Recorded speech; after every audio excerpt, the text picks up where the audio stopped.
Namaskar. I welcome you all. Myself, Manisha Desai. First, allow me to express my gratitude towards you all that you took out your valuable time from your busy schedule and gather over here to show your love and support. So, as the sir also told, and why we gather over here to discuss the Mahadai River issue.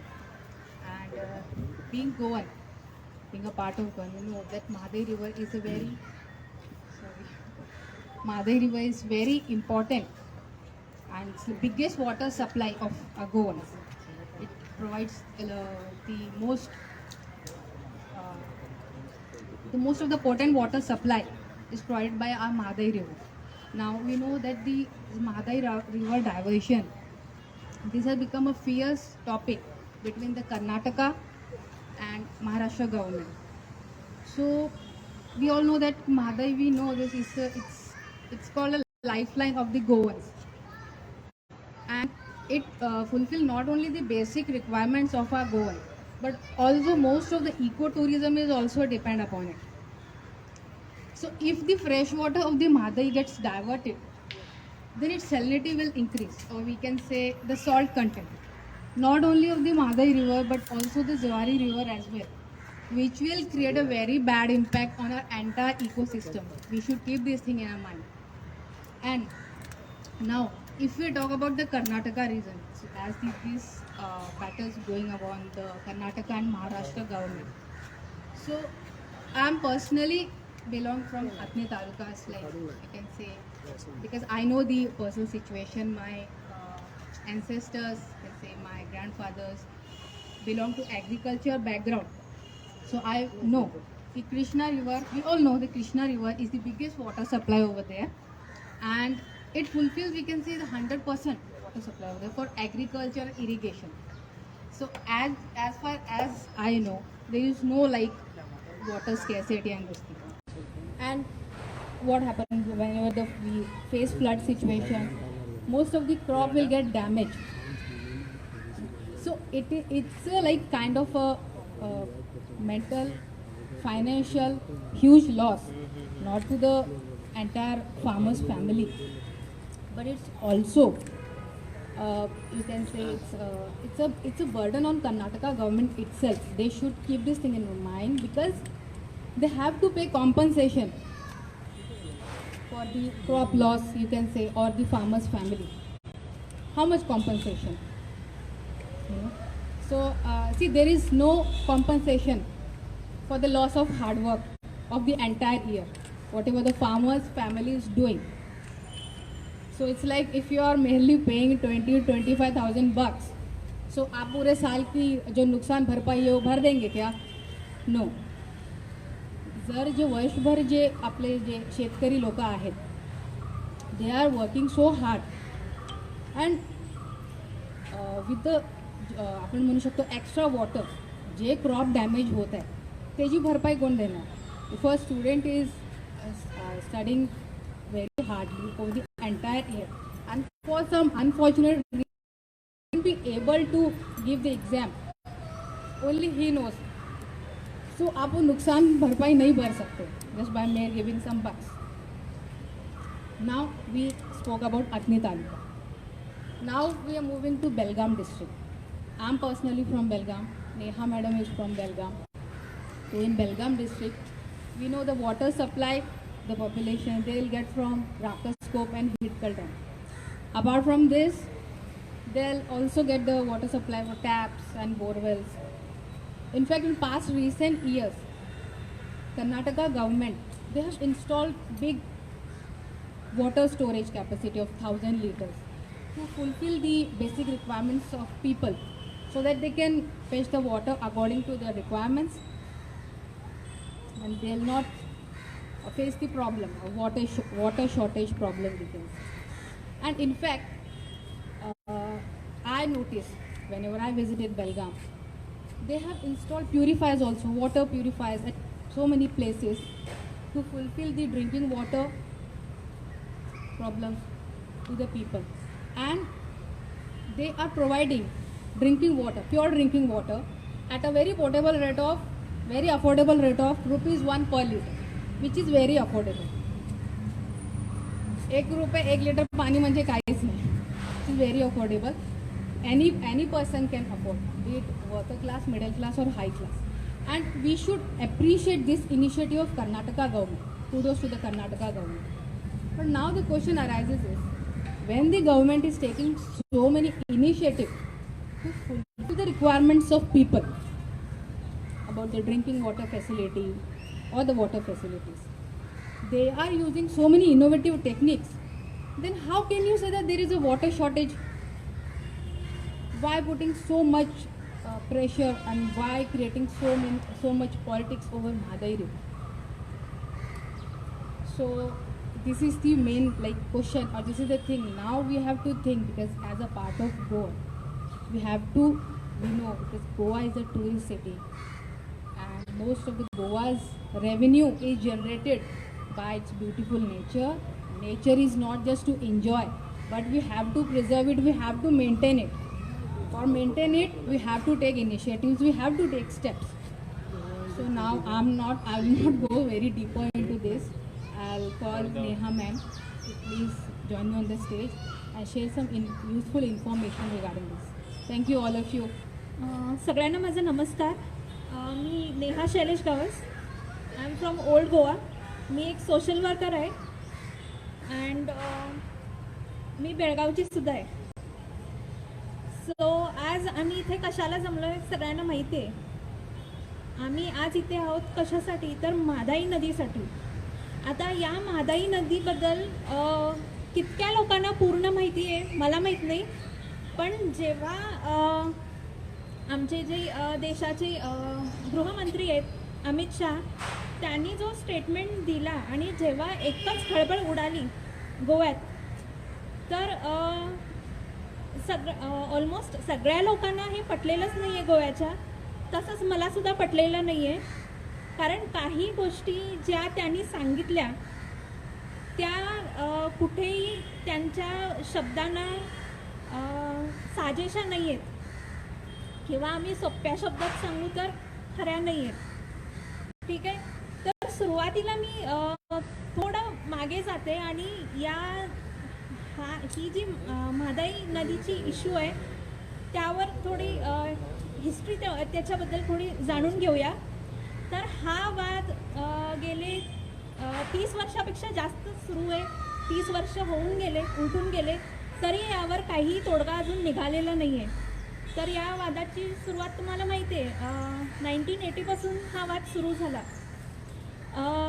2002 मध्ये जेव्हा SM Krishna कर्नाटकाचे CM होते, तेव्हा त्यांनी आपला जो प्रकल्प त्यांनी प्रस्ताव केंद्र सरकारसमोर ठेवला होता, त्यामध्ये थोडे फेरबदल करून परत तो प्रस्ताव 2002 मध्ये केंद्र सरकारसमोर ठेवला.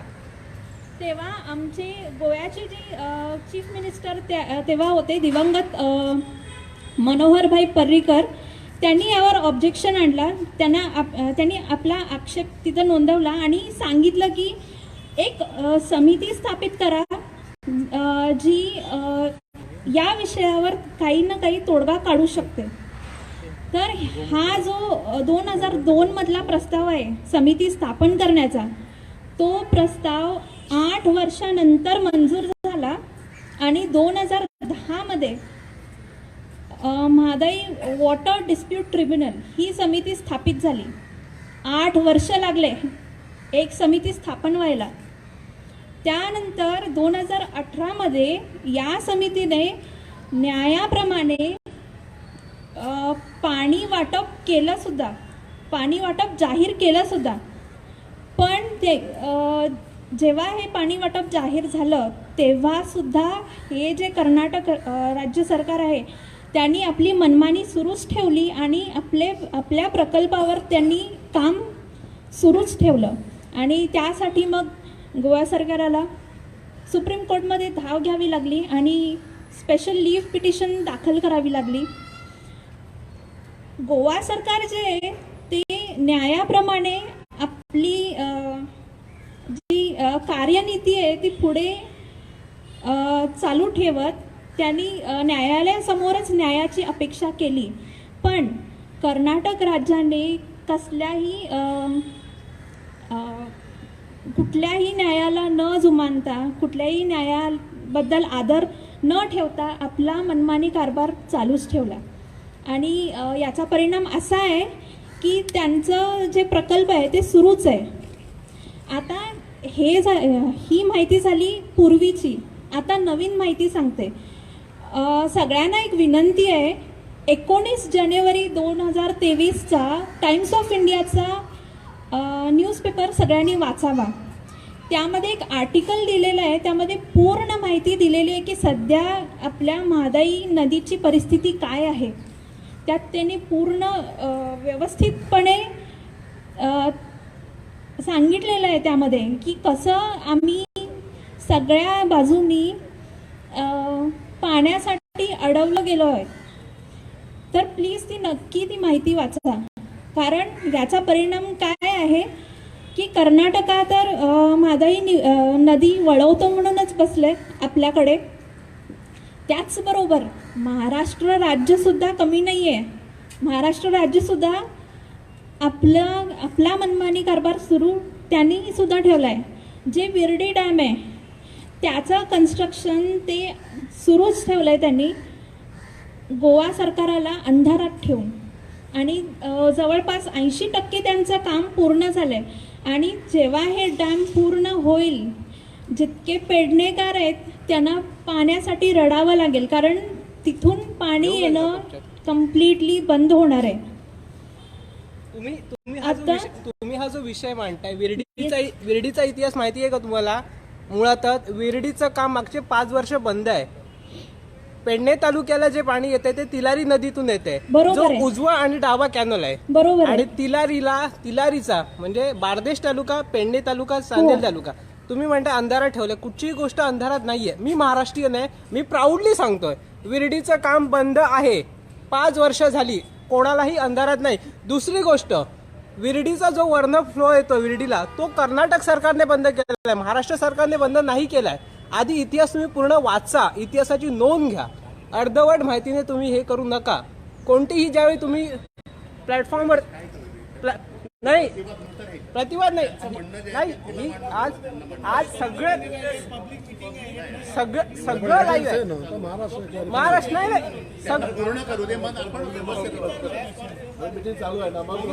नाही जी इतिहास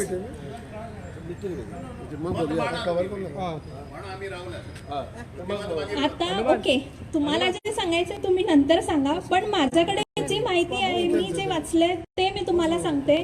तर अशा प्रकारे महाराष्ट्र आणि कर्नाटक हे दोन्ही राज्य आमच्या गोवा राज्याची कोंडी करतायत. का तर गोवा राज्य छोटा राज्य आहे म्हणून, आणि केंद्र सरकार सुद्धा आता इलेक्शन जवळ आले म्हणून हा मुद्दा उचलून धरून यामध्ये काहीतरी कॉन्ट्रोवर्सी क्रिएट करून हे लोक गोव्याच्या जनतेला नाराज करून कर्नाटक आणि महाराष्ट्राच्या जनतेला वरचढ ठरवत आहेत. बरोबर आहे ना ही गोष्ट तरी तुम्हाला मान्य आहे ना? बरोबर आहे ना? तर असं सगळं चाललंय. आता त्या अमित शहाने काय म्हणून हे स्टेटमेंट दिलं मला माहित नाही. का त्यांचा तितका अभ्यास नाहीये या गोष्टीत, किंवा त्यांना एक इलेक्शनसाठी एक काहीतरी स्टंट पाहिजे होता म्हणून हा त्यांनी केला, हे त्यांनाच माहीत. आता मी परत जरा पाठीमागे येते. मी बेळगावबद्दल सांगते, कारण मी बेळगावची आहे, मला बेळगावची परिस्थिती माहीत आहे. कळसा बंडोरा प्रकल्पाचं जेव्हा रिपोर्टचं सादरीकरण केलं गेलं तेव्हा त्याच्यात कर्नाटक सरकारने हे स्पष्ट नमूद केलंय की बेळगाव, धारवाड, गदग आणि बागलकोटे हे जे जिल्हे आहेत ते दुष्काळग्रस्त आहेत किंवा तिथं पाण्याची टंचाई आहे असं त्या रिपोर्टमध्ये त्यांनी सांगितलंय. तर मी माझा जन्म बेळगावात झालाय, मी लहानाची मोठी बेळगावात झाले, तर मी असं फर्मली सांगू शकते की तिथे पाण्याची टंचाई अजिबात नाही आहे. उन्हाळ्यात सगळ्यांनाच पाण्याचा त्रास होतो, पिण्याच्या पाण्याचा त्रास होतो, नाही असं नाही. हा जो प्रॉब्लेम आहे तो सगळीकडे एकसारखाच आहे. यात काही नवीन नाही आहे. पण पाण्याचा प्रॉब्लेम बेळगावमध्ये अजिबात नाही आहे. कारण बेळगावात तुम्हाला सगळ्यांना माहीत असेल की कृष्णा नदीच्या कितीतरी ट्रिब्युटरीज वाहतात आणि बेळगावात भरपूर पाणी आहे. जसं मनीषाताईंनी सांगितलं, सध्यासुद्धा कितीतरी नवीन नवीन पाण्याचे प्रकल्प आहेत, सुरू होत आहेत. आणि जे त्यांनी सांगितलं की बोरवेल फॅसिलिटीज आहेत, मी जिथं राहते तिथे सुद्धा बोरवेल फॅसिलिटी आहे. जर कुणाच्या घरी पाणी संपलं तर त्या बोरवेलच्या जे टँकर्स त्यांनी इन्स्टॉल केलेत त्या नळाचं पाणी ते वापरू शकतात, घेऊन जाऊ शकतात आपल्या घरी. अशी व्यवस्था तिथे आहे. वॉटर प्युरिफायर्स आहेत. जर पिण्याचं पाणी पाहिजे असेल कुणाला तर ते सुद्धा ते त्या प्युरिफायर मधून ते वापरू शकतात.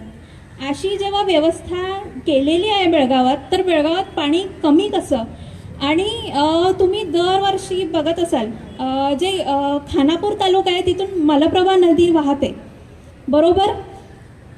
तर ती मलप्रभा नदी जी आहे ती उन्हाळ्यात सुद्धा तिचा जो प्रवाह आहे तो संथ गतीने चालूच असतो, ती कधीही सुकत नाही. आणि ती जाते कुठे, धारवाडकडे. आता धारवाडला सुद्धा तिथे नीरसागर म्हणून डॅम आहे, ठीक आहे. नीरसागर डॅमचं पाणी धारवाडला पिण्यासाठी सप्लाय होतं आणि मलप्रभाचं पाणी सुद्धा त्याच डॅममधून सप्लाय होतं.